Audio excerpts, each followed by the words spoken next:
শেষে ক্রিকেটশিয়া ইয়ুথ ফাউন্ডেশনের বর্ণাঢ্য আয়োজন। নওগাঁ থেকে তথ্য ও চিত্রে ফাইসল ওয়াদুদ। জাতীয় ও আন্তর্জাতিক যুব দিবস উপলক্ষে নওগাঁর স্বেচ্ছাসেবী সংগঠন ক্রিকেটশিয়া ইয়ুথ ফাউন্ডেশন 12 আগস্ট বর্ণাঢ্য আয়োজনে দিনটি উদযাপন করেছে।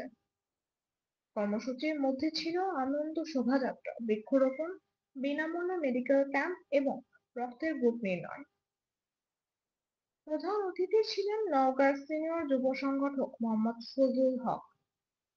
বিশেষ অতিথি হিসেবে উপস্থিত ছিলেন সংগঠনের সভাপতি সোহাগ গাজীউল, সাধারণ সম্পাদক মোহাম্মদ আজিজুল ইসলাম রিজভী সহ অন্যান্য নেতৃবৃন্দ।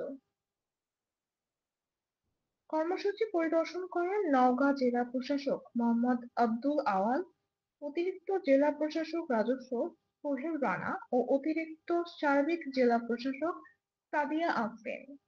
তারা আয়োজকদের ধন্যবাদ জানিয়ে ইতিবাচক যুব উদ্যোগকে সাধুবাদ জানান। অনুষ্ঠানের শেষে মিলন মেলায় ক্রীড়া, সংস্কৃতি ও সমাজ উন্নয়ন বিষয়ে ভবিষ্যৎ পরিকল্পনা নিয়ে আলোচনা করা হয়।